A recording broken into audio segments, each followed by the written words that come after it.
예, 오늘은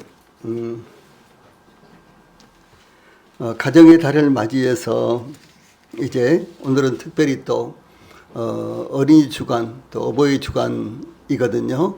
그래서 오늘은 특별히 가정과 관련된 말씀을 이번 주에는 증거해 드리려고 합니다. 자, 하나님의 말씀 누가복음 10장 38절로 42절까지 누가복음 10장 38절로 42절까지 제가 먼저 봉독을 해드리겠습니다. 그들이 길 갈 때에 예수께서 한 마을에 들어가시매 마르다라 이름하는 한 여자가 자기 집으로 영접하더라. 그에게 마리아라 한 동생이 있어 주의 발치에 앉아 그의 말씀을 듣더니 마르다는 준비하는 일이 많아 마음이 분주한지라. 예수께 나아가 이르되 주여 내 동생이 나 혼자 일하게 두는 것을 생각하지 아니하시나이까. 그를 명하사 나를 도와주라 하소서. 주께서 대답하여 이르시되 마르다야 마르다야 내가 많은 일로 염려하고 근심하나 몇 가지만 하든지 혹 한 가지만이라도 족하니라. 마리아는 이 좋은 편을 택하였으니 빼앗기지 아니하리라 하시니라. 아멘. 예, 오늘은 지금 제가 읽어드린 누가복음 10장 38절로 42절 말씀을 통해서 그리스도의 가정 이런 주제로 말씀을 전해드리겠습니다. 예, 우리 성도들이 그리스도의 가정이 되었습니다. 그런데 그리스도의 가정다운 가정이 되기를 기원하며 또 그와 같은 모습이 나타나기를 간절히 소망하는 마음으로 이 말씀을 준비를 했습니다. 예, 5월은 가정의 달입니다. 5월 1일은 근로자의 날, 5일은 어린이날, 8일은 어버이날, 15일은 스승의 날, 19일은 성년의 날, 21일은 부부의 날로서 가정과 관련된 다양한 기념일과 행사가 이어지는 달입니다. 그러나 사실 1년 12달 내내 근로자의 날과 어린이날과 어버이날과 스승의 날과 부부의 날은 계속되어야 하는 날들입니다. 다시 말해서 하루만 반짝, 한 주간만 반짝 그런 것이 아니라 1년 내내 그런 날이 돼야 된다는 것이죠. 그래서 어린이날을 맞이해서 어린이들에 대해서 생각해보고 또 어린이들을 사랑하고 그것뿐만 아니라 1년 내내 어린이들에 대해서 생각하고 어린이들을 사랑하고 그런 날이 돼야 된다라고 하는 사실이죠. 예, 어버이날도 마찬가지입니다. 특히 가정의 달은 매달마다 계속돼야 되는 아주 중요한 것이다 라는 것을 먼저 말씀을 드립니다. 예, 하나님께서 인간을 창조하실 때 하나님이 자기 형상 곧 하나님의 형상대로 사람을 창조하시되 남자와 여자를 창조하시고 라고 처음부터 남자와 여자를 창조하신 것입니다. 하나님께서 각종 들짐승과 공중의 각종 새를 지으시고 아담이 무엇이라고 이름을 부르나 보시려고 그것들을 그에게로 이끌어 가시니 아담이 각 생물을 부르는 것이 곧 그 이름이 되었더라 이렇게 증가하시므로 이 아담은 각종 들짐승들과 공중의 새들을 모두 소유하고 관리하였음에도 아담이 여전히 혼자 살고 있었다는 것은 아담이 수많은 짐승들을 소유하며 지배하고 살았더라도 아담이 이들과 함께 교제하며 한 몸으로 살지는 못했다라고 하는 것을 의미합니다. 예를 들어서 아무리 많은 재산을 가지고 아무리 많은 권력을 갖고 있다고 할지라도 남편에게는 아내가 없다면 아내에게는 남편이 없다면 그리고 가정이 없다면 그것은 반쪽짜리 정도도 아니라 별로 의미가 없는 것이다 라고 하는 것을 이렇게 말씀하고 있습니다. 예, 그때 하나님께서 여호와 하나님이 이르시되 사람이 혼자 사는 것이 좋지 아니하니 내가 그를 위하여 돕는 배필을 지으리라 하시니라 이렇게 아담을 위해서 돕는 배필을 지셨습니다. 예, 그러므로 남자가 아내와 교제하면서 일생을 살아가는 것은 정상적인 것입니다. 남자는 아내를 필요로 합니다. 이 모든 활동의 영역에서 뿐만 아니라 자손을 번식하는 일까지도 여자를 필요로 합니다. 여기 아주 중요한 것이 있는데 하나님께서 말씀하시기를 사람이 혼자 사는 것이 좋지 아니하니 이렇게 말씀하신 거예요. 뭐 괜찮아요. 요즘 뭐 혼자 사는 사람들도 많은데 뭐 여러분 우리는 그렇게 생각하지요. 예. 그런데 하나님은 그렇게 생각하지 않으세요. 하나님은 사람이 혼자 사는 것이 좋지 않다라고 이렇게 말씀하십니다. 예, 다시 말해서 이 땅에서 독신으로 사는 것은요, 하나님께서 원하시는 것이 아닙니다. 예. 그래서 우리 성도들의 생각 가운데, 마음 가운데요, 만약에 이런 생각이 있으면 당장 고치셔야 돼요. 왜? 하나님이 이렇게 말씀하셨잖아요. 사람이 혼자 사는 것이 좋지 못하다. 이렇게 말씀하셨어요. 하나님께서 좋지 못하다고 말씀하신 것은 좋지 못한 것이죠. 그렇죠? 예. 하나님께서 좋다 말씀하시면요, 그게 좋은 거예요. 그래서 하나님의 말씀을, 예, 우리 성도들이 자기의 말로가 아니라 하나님의 말씀을 우리 성도들이 받으셔야 되고 그 말씀을 따라서 생각을 고치셔야 된다라고 하는 것입니다. 하나님께서 여자를 창조하실 때 여호와 하나님이, 자, 위의 말씀 같이 읽읍시다. 시작. 여호와 하나님이 아담을 깊이 잠들게 하시니 잠들매 그가 그 갈빗대 하나를 취하고 살로 대신 채우시고 여호와 하나님이 아담에게 취하신 그 갈빗대로 여자를 만드시고 그를 아담에게로 이끌어 오시니 아담이 이르되 이는 내 뼈 중에 뼈요 살 중에 살이라. 이것을 남자에게서 취하였은즉 여자라 부르리라 하니라. 이러므로 남자가 부모를 떠나 그의 아내와 합하여 둘이 한 몸을 이룰지로다 라고 이렇게 증가하고 있습니다. 이와 같이 하나님께서 아담을 위해서 여자를 지으신 것은 가정을 이루시기 위한 것이었습니다. 그러므로 모든 사람들에게 가정은 대단히 중요합니다. 특히 그리스도인들에게 가정은 믿음을 따라 하나님을 섬기기 위해서 더욱 필요한 것입니다. 그러면 그리스도인들이 어떻게 가정을 이루어 나가야 그리스도의 가정이 될 수 있을까요? 예, 38절을 보면 제일 먼저 그리스도를 영접한 가정이어야 된다라고 하는 것입니다. 예, 그리스도의 가정으로서 제일 중요한 것은 그리스도를 모시는 가정입니다. 이 본문은 그들이 길 갈 때에 예수께서 한 마을에 들어가심에 마르다라 이름하는 한 여자가 자기 집으로 영접하더라. 38절 이렇게 증가하고 있습니다. 즉 예수님께서 제자들과 함께 길을 가실 때 한 마을에 들어가셨는데 마르다라고 이름하는 한 여자가 자기 집으로 영접하더라 라고 마르다의 집에 들어가게 된 배경을 설명하고 있습니다.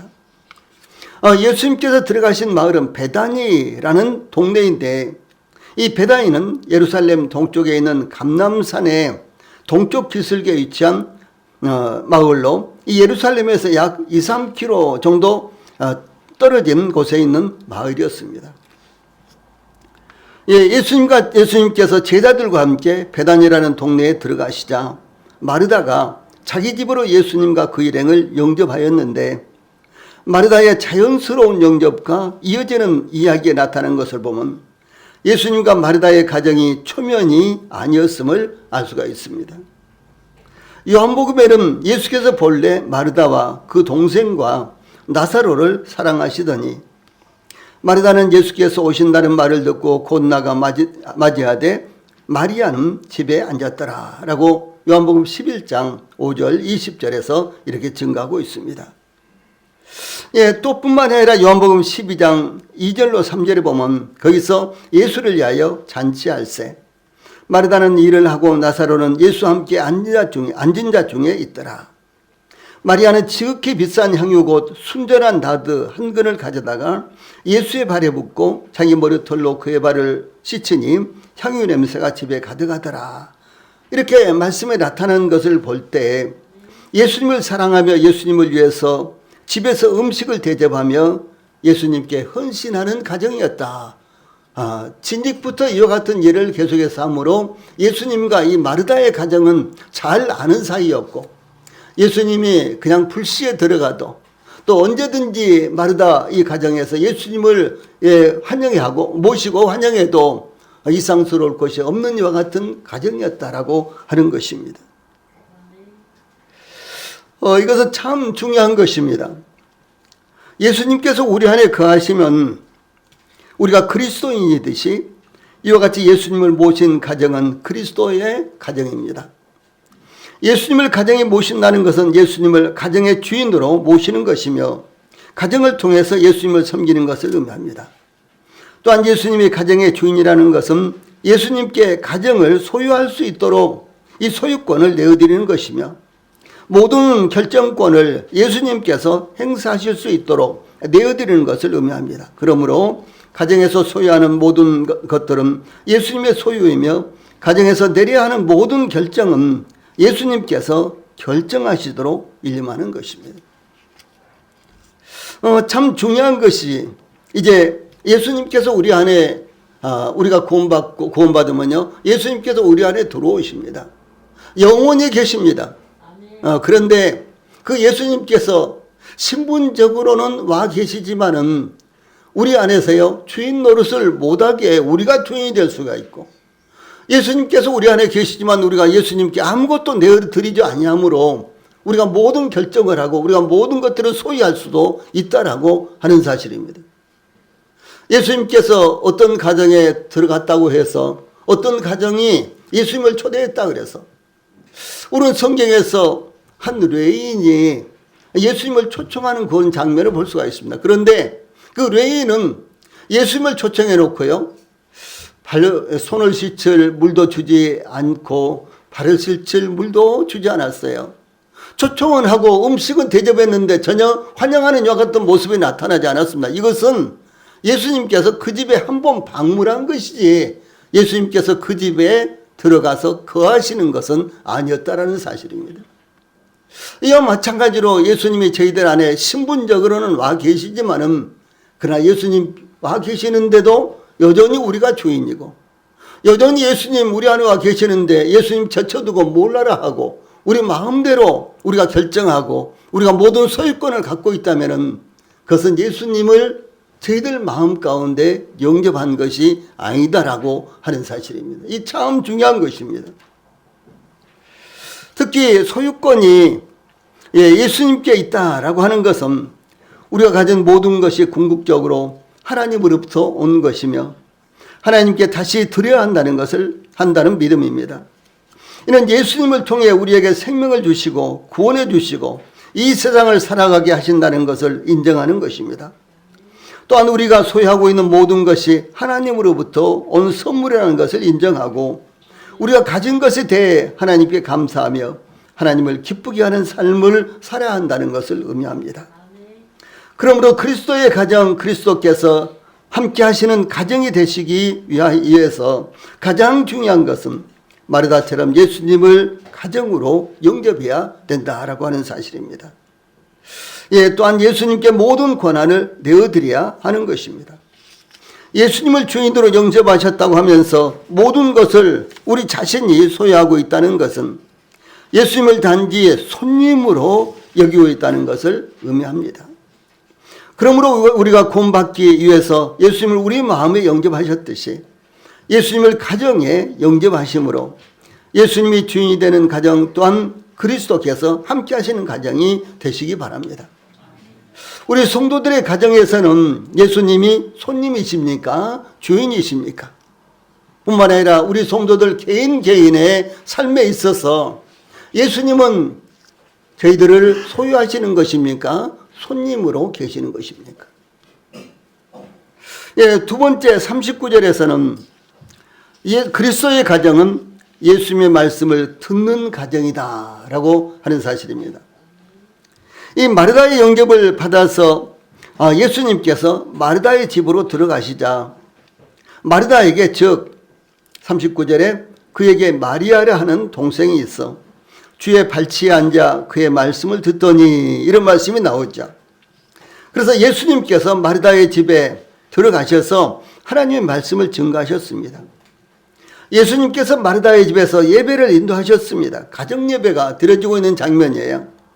또 마르다의 동생 마리아는 예수님의 발치에 앉아서 예수님의 말씀을 듣고 있었습니다.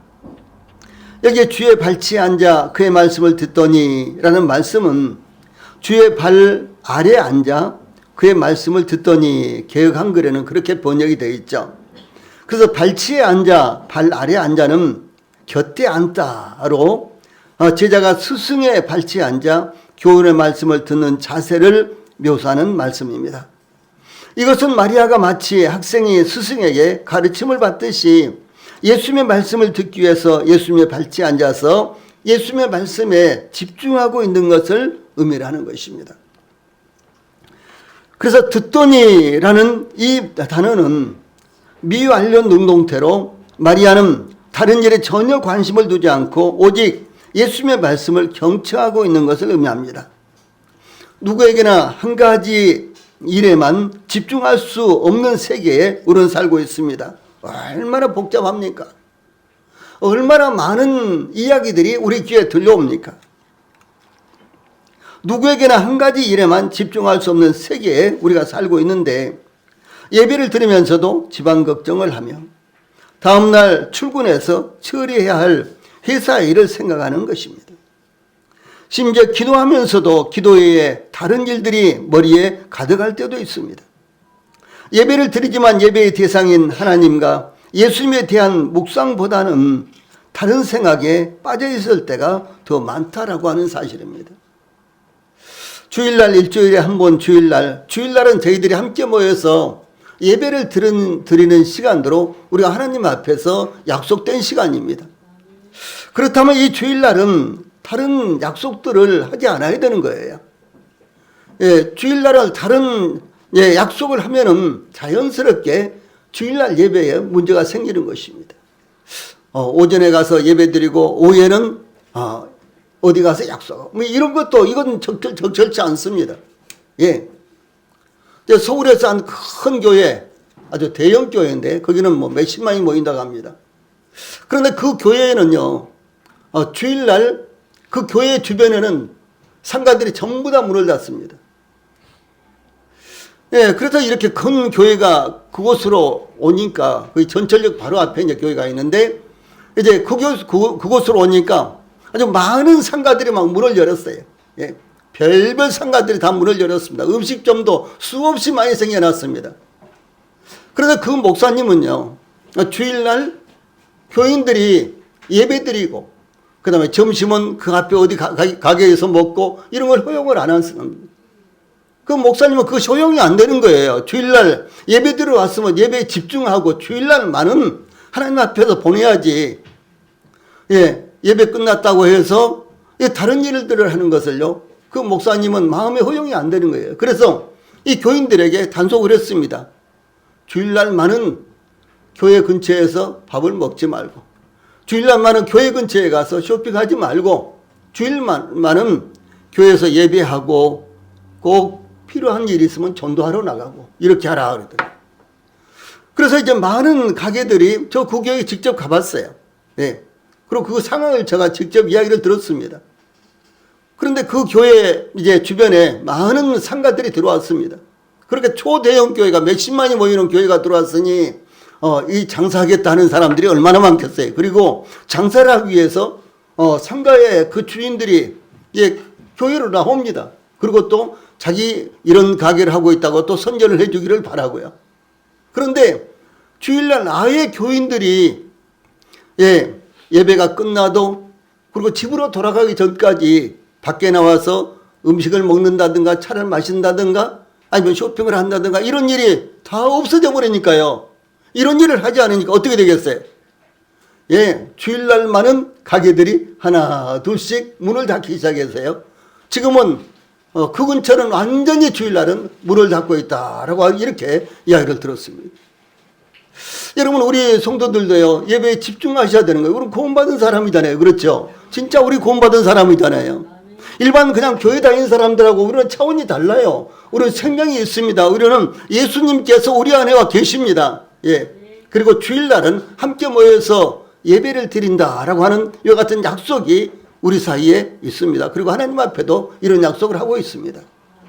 예, 그렇다면 마치 평일처럼 어디 가서 오후에 쇼핑을 하러 간다든가, 뭐 오후에는 다른 스케줄 아니면 또 비록 주일날라도 우리 가족에 무슨 행사가 있다, 가정에 무슨 행사가 있다, 오늘 무슨 중요한 약속이 있다, 오늘 밥 먹기로 했어, 예, 이런 일들로 말미암아요 예배에 빠지는 것은 이건 하나님 앞에 예의가 아니에요.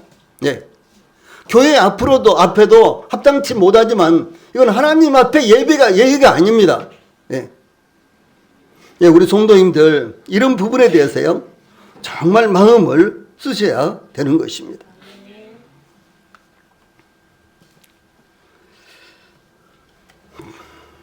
이 마리아는 다른 모든 생각들은 다 떨쳐버리고 오직 예수님의 말씀에만 집중하여 귀를 기울이고 듣고 있었습니다. 이 집중한다는 것은 한 가지에만 마음과 주의를 기울이는 것을 의미합니다. 오늘날은 특히 이 집중하기 어려운 시대입니다. 주변에 소음이 너무너무 많습니다. 우리의 관심을 빼앗으려고 하는 일들이 셀 수 없이 많이 발생합니다. 이런 가운데서 우리는요 함께 모여서 예배를 드려야 되는 것입니다. 그러니까 집중이 잘 안 되는 거예요. 그래서 이 집중하기 위해서 우리는 다 정리를 해야 되는 것입니다. 예. 오직 주일날은 하나님 앞에 예배 드리는 것, 교회에서 성도들이 함께 교제하는 것, 또 교회 행사에 함께 끝까지 참여해서 서로 격려하고 그리고 함께 동참하는 것, 이런 것에 대해서요 우리가 마음 가운데 준비가 있어야 되고요 정리가 되어야만 되는 것입니다. 예, 그렇지 않으면은 길가에 떨어진 씨앗처럼 마귀가 와서 빼앗아 가버리는 것입니다. 들었던 하나님의 말씀을 빼앗아 가버리고 하나님의 은혜가 우리에게 들어왔는데 그것을 빼앗아 가버리고요. 우리에게는 이 기쁨과 즐거움을, 영적인 기쁨과 즐거움을 마귀가 빼앗아 가버리는 거예요. 예. 그러면 그것이 즉시는 나타나지 않는다고 할지라도 그 다음에 시간을 두고요. 필요할 때 그것이 나타나지 않는 것입니다.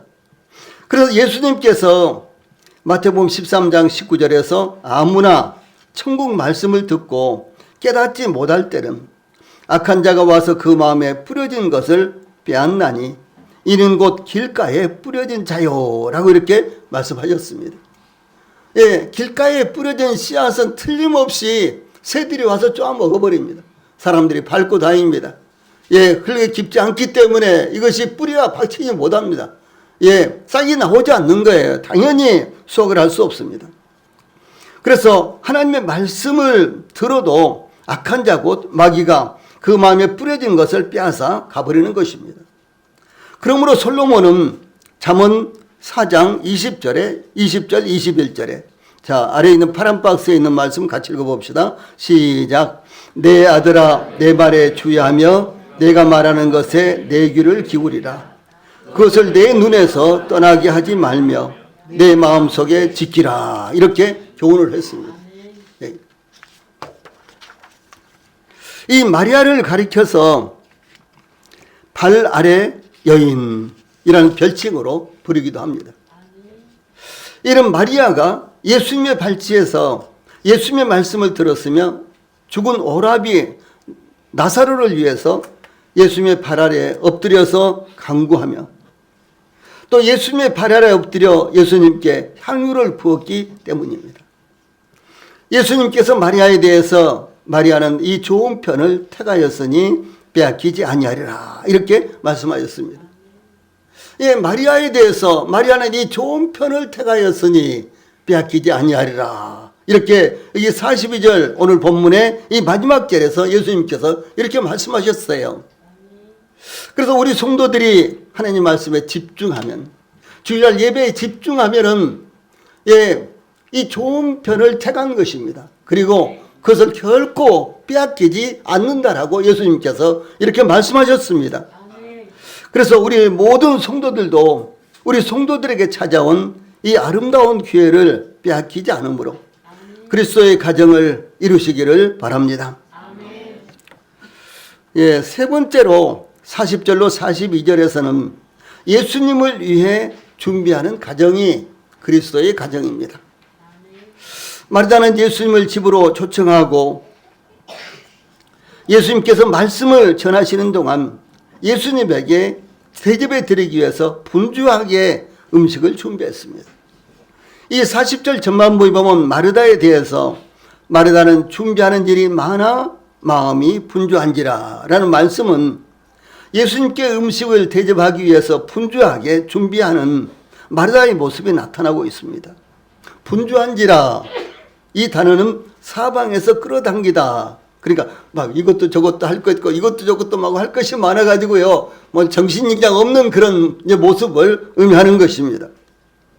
그래서 마르다가 얼마나 바쁘게 준비하고 있는지 나타낸 것입니다.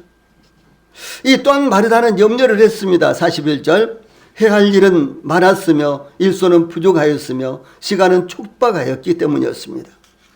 이렇게 바쁜 마르다와는 달리 마리아는 예수님의 발치에 앉아 예수님의 말씀을 듣는 일에 집중하고 있었습니다. 마르다도 마리아처럼 예수님 앞에 앉아서 말씀을 듣고 싶었을 것입니다. 그러나 마르다에게는 예수님과 제자들을 초청하여 그들을 대접해야 되는 일이 더 중요한 것이고 그런 사명감을 갖고 있었습니다. 아마 예수님과 함께 마르다의 초청을 받은 사람들은 최소한 13명, 그렇죠. 12제자에다가 예수님 하면 13명이죠. 그런데 13명만 되었을까요? 제가 생각할 때 최소한도 40-50명. 아니, 마르다의 집 밖에 서 있는 사람들은 수백 명일 수도 있습니다. 그렇죠. 그런데 몇 명 정도가 마르다의 집에 들어와서 음식을 먹게 되는지 그건 알 수가 없겠어요. 그런데 중요한 것은 이 마르다는요, 그와 같이 많은 사람들이 몰려드는데, 그래서 음식을 준비하는 일에 아주 마음이 분주하고 염려하고, 그래서 준비해야 될 음식은 많고, 그리고 일손은 부족하고 시간은 촉박하고, 그러니까요 마음이 분주했다라고 하는 사실이죠. 그래서 그들에게 준비할, 대접할 음식을 준비하는 것은 결코 사소한 일이 아니었던 것입니다. 교회에서도 예배를 드리는 동안 애찬을 준비하고, 애찬을 준비하는 성도들은 뭐 그 전날부터 아니면 일주일 전부터 걱정을 하고 이번에 뭘 좀 잘할까, 뭘 좀 해드릴까라고 걱정하고 염려하죠. 그런데 이같이 걱정하고 염려하고 수고하는 우리 몇몇의 성도들로 말미암아 저희들이 어떻든지 간에 점심을 먹게 되고, 그리고 이제 점심 먹고는 또 오후에 집회도 하고 전도도 하고 이럴 수 있는 거 아닙니까? 이와 같은 일을 위해서 수고하시는 우리 성도들, 염려하시는 우리 성도들, 참으로 감사합니다. 그리고 하나님께서 이 좋은 것에 대해서요 결코 우리 성도들에게 보상을 해주시고 빼앗기지 않도록 하실 것입니다. 오늘은 그런데 이 본문에서 마르다가 주여 내 동생이 나 혼자 일하게 두는 것을 생각하지 아니하시나이까, 그를 명하사 나를 도와주라 하소서라고 마리아에게 직접 요청한 것이 아니라 예수님에게 마리아에게 자신을 도와주도록 명령해 달라고 요청한 것을 볼 수 있는데, 이 마르다의 요청은 섬기고 싶었으나 즐겁지 않은 봉사는 오히려 손님을 불편하게 만드는 것이라는 사실을 우리가 생각해 볼 수가 있는 것입니다. 우리 성도들이 참 어려운 가운데서도 애찬에 동참한다든가, 내지는 또 연보를 교회가 또 적자가 날 것 같다, 그러니까 또 연보하시느라고 애쓰시고 그런 분들, 그런 성도님들이 계시지 않습니까? 지난번에는 한 3개월 정도 연속적으로 적자를 이제 내서요, 참 마음이 무거웠어요. 제가요. 아마 우리 성도들도 그런 소식을 듣고 기도 부탁을 들으면 마음이 무거우실 것입니다. 그래서 우리 성도들이 연보를 해 주셨습니다. 그래서 갑자기 이제 참 큰 액수에, 저희들로 말한다면 큰 액수의 연보가 매주 같이 계속해서 몇 주 동안 계속해서 들어왔습니다. 그래서 해소가 됐어요. 그러니까 얼마나 또 저희들이 하나님 앞에 감사하고 또 우리 성도들의 손길에 대해서도 감사하게 합니다. 예, 그래서 이 마르다의 요청은 섬기고 싶었으나 즐겁지 않은 봉사는 오히려 손님을 불편하게 만드는 것임을 여기서 볼 수가 있는 것입니다. 그러므로 우리 성도들이 항상 즐거움으로 섬기십시오. 비록 피곤할 때도 있고 몸이 좋지 않을 때도 있고 또 형편이 어려울 때도 있지만 그러나 즐거움으로 우리 성도들이 섬기시기를 바랍니다. 그러면 하나님께서 우리 성도들에게 베푸신 은혜를 결코 빼앗기지 않도록 하실 것입니다. 그런데 이제 오늘은 이 마리다가 그만큼 바쁘게 음식을 준비하고 있었다는 것만 제가 말씀을 드리겠습니다. 그리고 다음 기회가 있으면은 이와 같은 불평이 무엇을 의미하는가 이런 부분에 대해서 제가 자세하게 설명해 드리겠습니다. 그런데 오늘은 그 부분은 말씀드리지 않겠습니다. 예, 그리스도인들이 성도들을 대접하고 믿지 않은 사람들도 대접하고 동정하는 것은 대단히 중요한 것입니다. 예, 히브리서 저자는 손님 대접하기를 잊지 말라. 이로써 부지 중에 천사들을 대접한 일들이 있었으니라 이렇게 공부하고 있습니다. 제가 이 우리 교회 열린 침례교회를 시작하기 전에 개척하기 전에 저 이국에 참 많이 다녔습니다. 그리고 선교지에도 계속해서 초청받아서 이 선교지에도 가서 집회를 하고 저 중국이라든가 아니면 미얀마 같은 데는 아주 여러 번 다녔습니다. 근데 제가 갈 때 항상 그러지는 못했지만 가끔 한 목회자를요 이번에 나랑 같이 가겠느냐 이렇게 권해서 제가 데리고 다닌 저보다는 한 10살 정도 아래인 그 목회자가 있었습니다.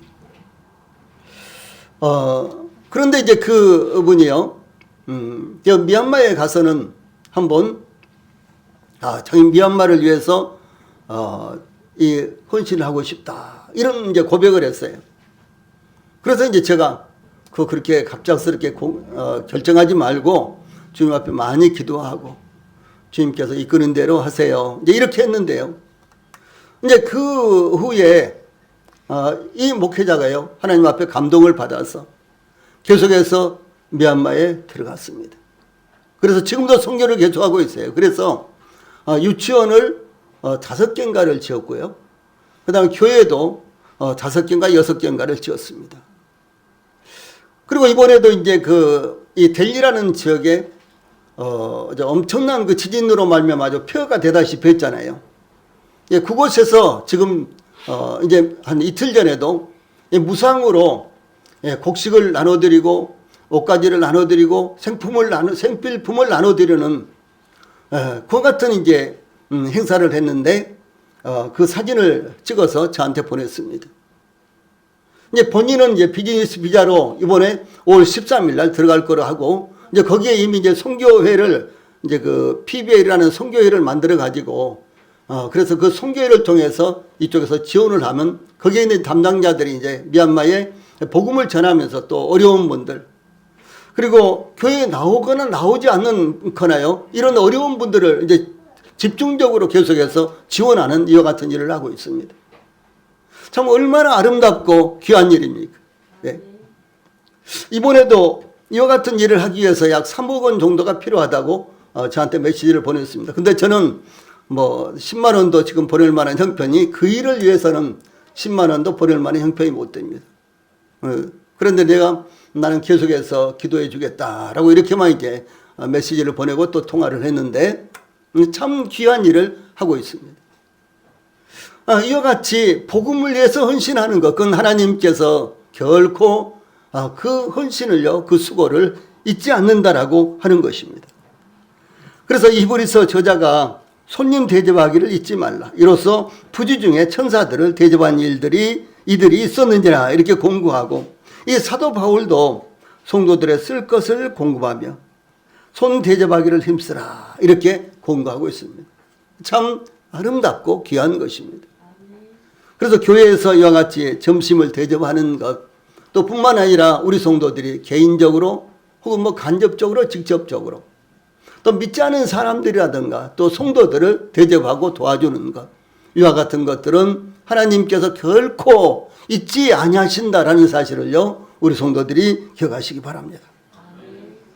이 초대교회 때 특별히 이 과부의 명부에 올릴 자, 즉 교회가 공개해야 되는 대상에 대해서 이 나이가 들었다고 교회가 공개하지 않았습니다.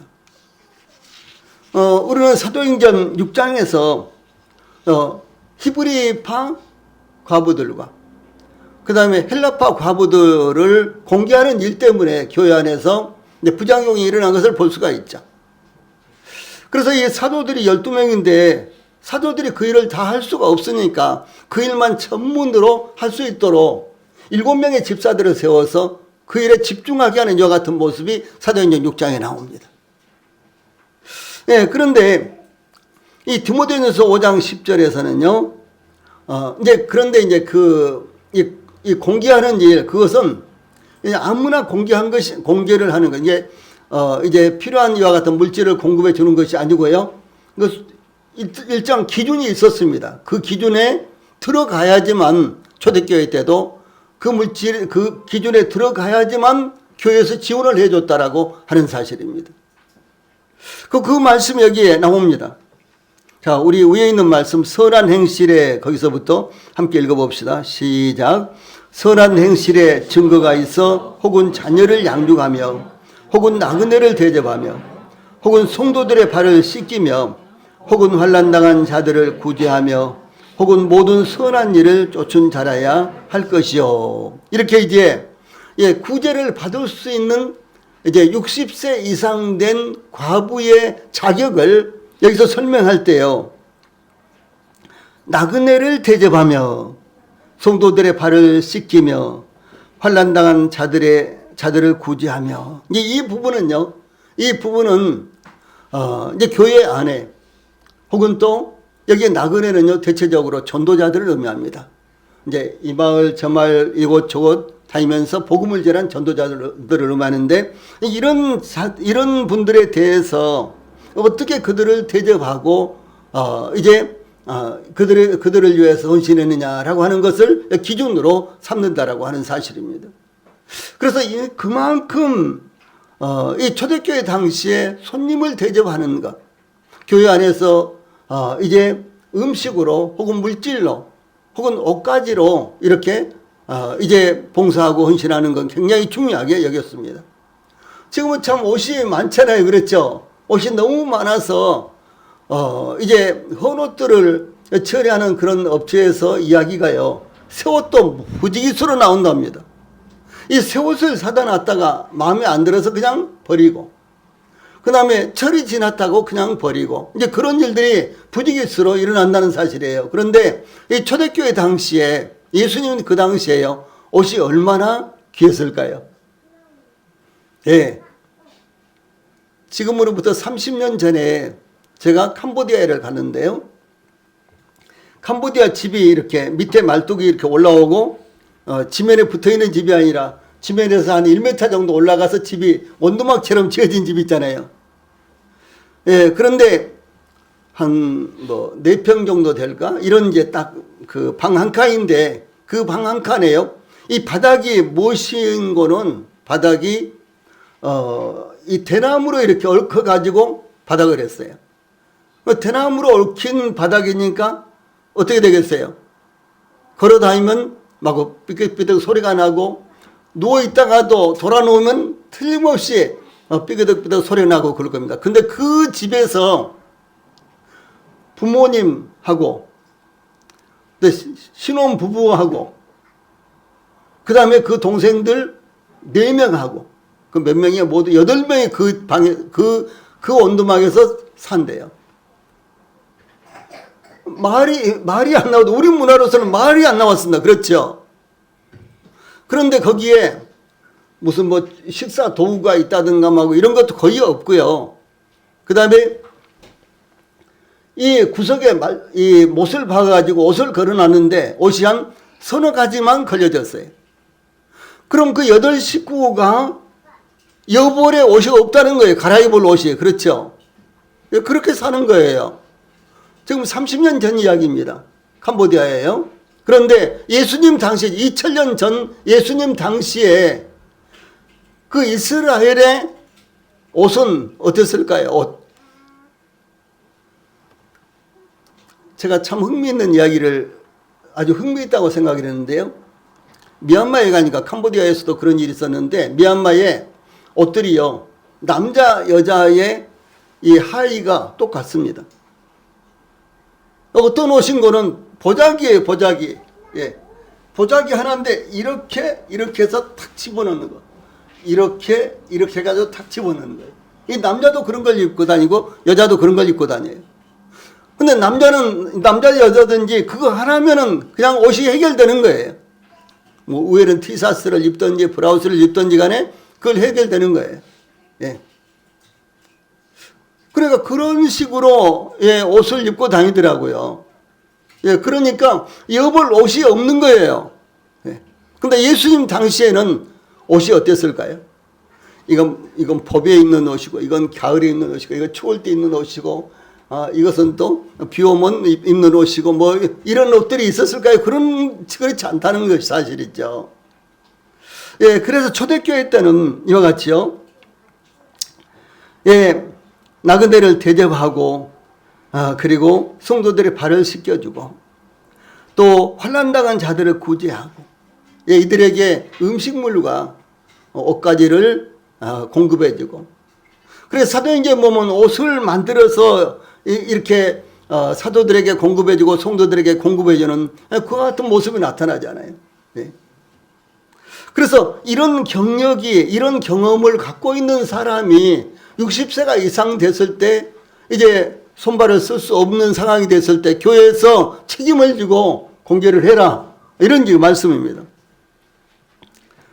또 뿐만 아니라 이 감독의 자격에 대해서도 디도서 1장 8절에 오직 나그네를 대접하며 선행을 좋아하며 신중하며 의로우며 거룩하며 절제하며 이렇게 증가하고 있습니다. 여기 첫 번째 그리고 아주 중요하게요. 오직 나그네를 대접하며 이렇게 나와 있는 거예요. 말씀드렸던 대로 나그네는 그 당시 대체적으로요. 전도자들을 의미합니다. 그리고 성도들을 의미한다고 볼 수가 있습니다. 베드로전서 1장에 보면 나그네들이요. 일반 성도들을 가리켜서 구원받은 성도들을 가리켜서 나그네들 이렇게 나와 있습니다. 예. 우리 성도들은 이 나그네를 대접해 보신 적 일이 있으신가요? 우리 성도들이 이 나그네들을 대접한 적이 있으십니까? 또 성도들이나 교회에서 수고하는 성도들을 대접해 보신 적이 있으신가요? 오늘날 예수님을 대접하는 것은 성도들과 복음과 교회를 위해서 수고하는 이들을 대접하는 것입니다. 우리 성도들이 마르다의 가정처럼 예수님을 영접하고 예수님의 말씀을 공손한 자세로 청취하고 예수님을 대접하는 그리스도의 가정이 되시기 바랍니다. 네, 찬송 부르시겠습니다.